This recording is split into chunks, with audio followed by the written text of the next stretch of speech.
कल किसान संगठनों के द्वारा करनाल नई अनाज मंडी में एक प्रोटेस्ट का कॉल है, एक महापंचायत बुलाई गई है और उसमें आज हमने इस संदर्भ में जो इनके मुख्य नेतागण थे उनसे बैठक की थी। उसमें इनकी तरफ से जो मांगे थी उस पर भी चर्चा हुई है और सरकार का जो स्टैंड था वो भी हमने इन पे बताया है। इनकी मुख्य मांगे ये थी कि जो लोग हैं जिनको 28 अगस्त को बस्ताडा टोल प्लाजा पे जो लाठीचार्ज हुआ था कानून तोड़ने की एवज में, हाईवे जाम करने की एवज में, उस लाठीचार्ज के जो घायल हैं उनको मुआवजा दिया जाए और एक किसान जिसकी ये कह रहे हैं कि अगले दिन हार्ट अटैक से मौत हो गई उसको भी मुआवजा मिले। इस संदर्भ में हमने उनको स्पष्ट बताया है कि ये सारे लोग जो है लॉ वायलेटर्स हैं, उन्होंने कानून तोड़ा है, हाईवे जाम किया है, तो किसी भी सूरत में मुआवजे के हकदार नहीं है। दूसरा इनका कहना था कि जो अधिकारी कर्मचारी हैं जिन्होंने लाठीचार्ज किया उनके खिलाफ सरकार कार्रवाई करे, तो वो भी हमने इनको स्पष्ट किया क्योंकि चूंकि स्वाभाविक सी बात है कि इन्होंने कानून तोड़ा, हाईवे जाम किया और हाईवे खुलवाने के लिए जो है मिनिमम बल प्रयोग जितना चाहिए था उतना किया है। तो इस प्रकार से इनकी कोई भी जो मांग है वो जस्टिफाइड नहीं है और इसीलिए हमने जब इनसे कन्वे किया तो इन्होंने अंत में ये इनका फैसला आया कि ये अपनी महापंचायत करेंगे। इस सिलसिले में मैं किसानों से जितने भी लोग यहाँ इकट्ठे होंगे उनसे आग्रह करूंगा, एक तो शांति व्यवस्था जरूर बना के रखें, जितनी भी गैदरिंग हो। इनकी जो कॉल है, इनका जो मांग है कि ये हाईवे जाम करेंगे या सेक्रेटरीट का घेराव करेंगे, वो प्रशासन किसी भी कीमत पे बर्दाश्त नहीं करेगा क्योंकि हाईवे बड़ा क्रिटिकल है। जो लोग मूव करते हैं उनकी मूवमेंट को किसी भी तरीके से रिस्ट्रिक्ट नहीं किया जा सकता। इसी प्रकार सेक्रेटरीट में भी जो है ज़रूरतमंद लोग आते हैं तो कानूनी तौर पे बिल्कुल गलत है कि अगर इसका कोई घेराव करे। प्रशासन की पूरी तैयारियां हैं, हम किसी भी कीमत पे दोनों चीज़ें नहीं होने देंगे और इसके लिए चाहे जो हमें कार्रवाई करनी पड़ेगी, जो एक्शन लेना पड़ेगा वो लेंगे।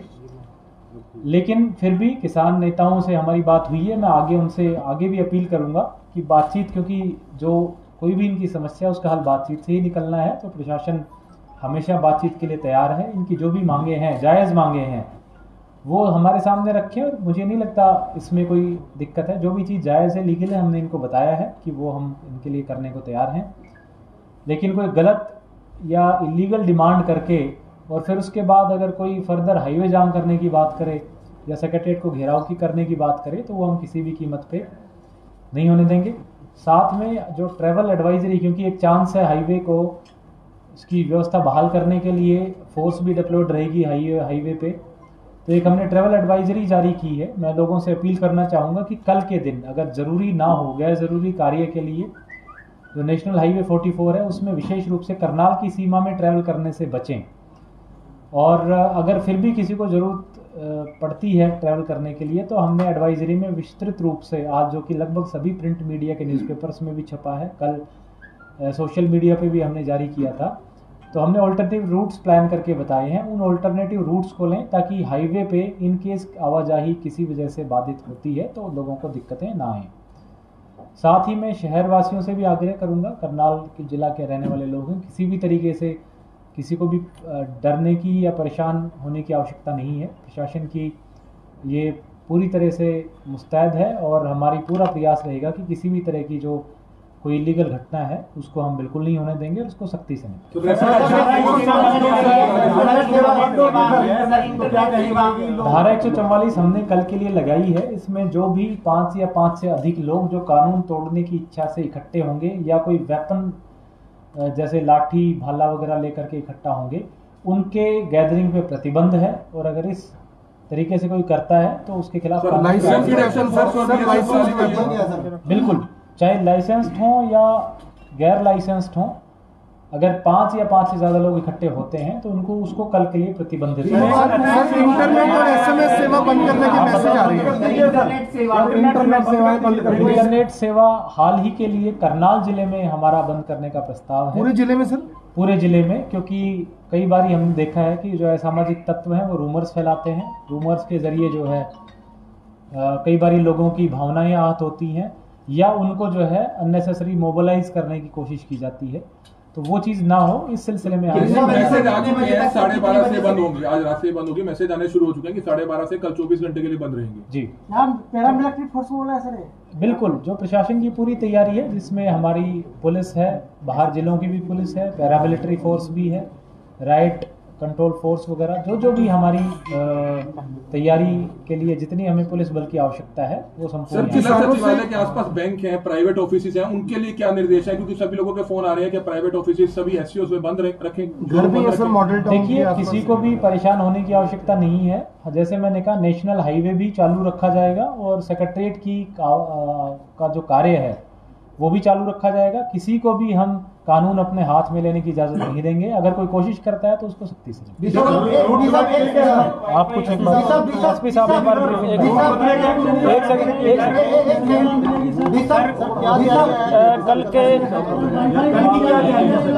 कल की जो किसान महापंचायत को देखते हुए और जिले के अंदर और खास तौर पे शहर के अंदर कानून व्यवस्था बनाए रखने के लिए जिला पुलिस की ओर से पुख्ता बंदोबस्त किए गए हैं। करनाल शहर, इसमें करनाल जिले की पुलिस भी लगाई गई है और बाहर के जिलों से भी पुलिस मुख्यालय की ओर से पुलिस फोर्स भेजी गई है। टोटल 40 कंपनियां हमने इसमें टोटल डिप्लॉय की है, जिसमें 10 कंपनियां हमने सीएपीएफ, जिसमें आरपीएफ, सीआरपीएफ, बीएसएफ की कंपनियां शामिल है, वो हमने डिप्लॉय की है। साथ ही 5 एसपी रैंक ऑफिसर्स और 25 के आसपास डीएसपी रैंक ऑफिसर्स भी जिले के अलावा यहाँ पर लगाए गए हैं। इसके अलावा भी पर्याप्त मात्रा में वाटर कैनन, वज्रा और ड्रोन, वीडियोग्राफर इत्यादि का इंतजाम किया गया है, ताकि किसी भी प्रकार से यदि कोई भी कानून व्यवस्था की स्थिति को भंग करता है तो उसे सख्ती से निपटा जा सके। सर डिटेक्ट भी किया जाएगा कुछ लोगों को? देखिए, लॉ एंड ऑर्डर में लगातार सिचुएशन चेंज होती रहती है, तो जिला पुलिस को या जो भी फोर्स वहाँ पर डिप्लॉय रहेगी उसको मौके के हिसाब से या परिस्थिति के हिसाब से जो भी कानूनी कार्रवाई उचित लगेगी वो कार्रवाई की जाएगी। साथ ही मैं आपको अभी रिसेंटली हमें एक सिविल कोर्ट से भी एक ऑर्डर प्राप्त हुआ है, जिसमें डीसी, एसपी और 6 प्राइवेट रेस्पोंडेंट पार्टीज थे। किसी ने सिविल सूट माननीय न्यायालय में दायर किया था। माननीय न्यायालय ने आज इसमें यह आदेश पारित किया है कि जो डिफेंडेंट नंबर 3 से लेकर के 8, जिसमें भारतीय किसान यूनियन के चडोनी ग्रुप के गुरनाम सिंह चडोनी, डिस्ट्रिक्ट प्रेसिडेंट अजय राणा, साथ ही मान group, master Kehar Singh group, अन्नदाता किसान यूनियन और गन्ना संघर्ष समिति के जो प्रेसिडेंट है उनको उसमें पार्टी बना रखा था। तो उसमें माननीय न्यायालय ने यह आदेश दिया है कि जो रेस्पोंडेंट नंबर 3 से जो 8 हैं वो किसी भी प्रकार से नेशनल हाईवे, स्टेट हाईवे में बाधा नहीं पहुंचाएंगे। साथ ही ना ही किसी प्रकार से गवर्नमेंट या जो पब्लिक बिल्डिंग्स है उनकी फंक्शनिंग में किसी प्रकार से बाधा पहुंचाएंगे। उन्होंने माननीय न्यायालय ने उनको रेस्ट्रेन किया है। और साथ ही जो डिफेंडेंट नंबर 1 और 2 है, डीसीओ एंड एसपी, उनको ये आदेशित किया है कि यदि वो पीसफुल प्रोटेस्ट करना चाहें तो उसके लिए कोई एक जगह ईयरमार्क कर दे जहां पर वो अपना पीसफुल प्रोटेस्ट कर सकते। सर, कल को जिस तरह से पिछले दिनों बीजेपी की मीटिंग थी उस तरह के सभी रास्ते सील किए गए थे, कैथल रोड, काचवा रोड, क्या उस तरह के रास्ते भी सील रहेंगे? देखिए, इसमें कानून व्यवस्था बनाए रखने के लिए और लोगों को किसी तरह की असुविधा ना हो, इसके लिए जो भी प्रयास प्रशासन को करने पड़ेंगे वो हम करेंगे।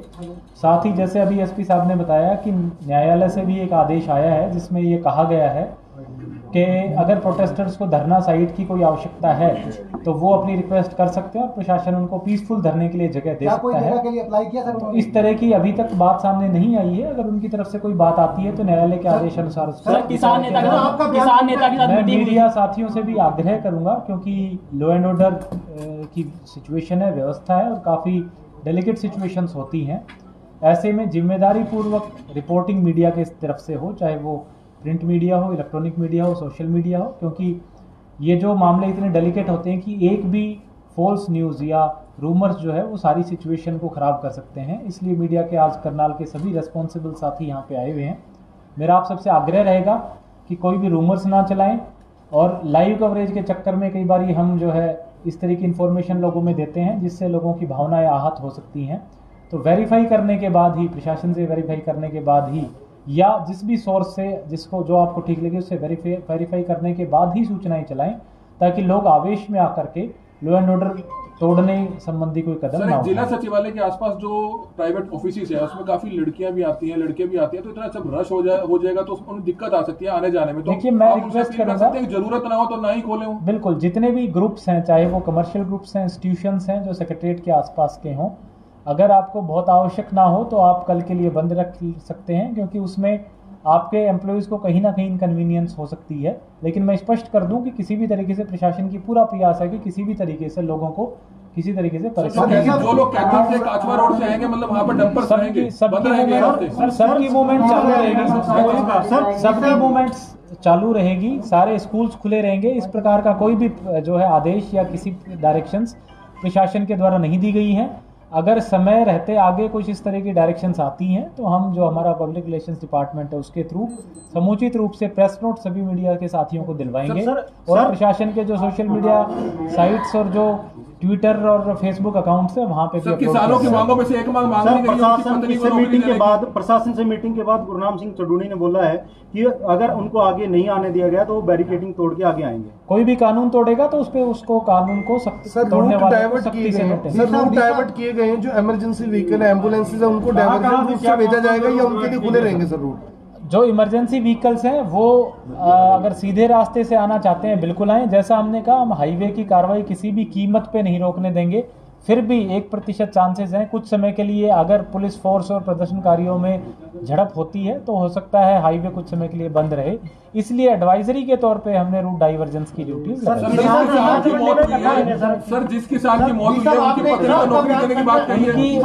अभी इस तरह की कोई बात नहीं है। अगर किसान संगठनों की तरफ से जो भी मांगे आती है, जैसे मैंने कहा, जब भी मांगे आएंगी उन पे बैठ कर बातचीत करेंगे और अगर बातचीत से जो हल निकलेगा वो हल निकलेगा। लग रही है तो जिन लोगों को आप पहले ही मान रहे हैं कि कोर्ट से भी आदेश हुए हैं, तो ऐसे लोगों को क्या डिटेन क्यों नहीं किया? जैसे भी आवश्यकता पड़ेगी कानून व्यवस्था को बहाल रखने के लिए व्यवस्था की जाएगी। आपके बयान कंट्राडिक्टरी है। आप कह रहे हैं कि धारा 144 लगा दी गई है और उसके बावजूद आप कह रहे हैं कि अगर शांति से महापंचायत करना चाहते हैं तो करें। जब धारा 144 लगा दी, जो भी लोग कानून व्यवस्था तोड़ने के लिए, अगर आप धारा 144 का आदेश ठीक से पढ़ेंगे तो उसमें लिखा है कि 5 या 5 से ज्यादा लोग अगर कानून तोड़ने की दृष्टि से इकट्ठे होते हैं तो जिस समय हमें ये लगा कि ये कानून तोड़ रहे हैं उस तब समय उनके खिलाफ कार्रवाई भी करेंगे और 144 के तहत कार्रवाई।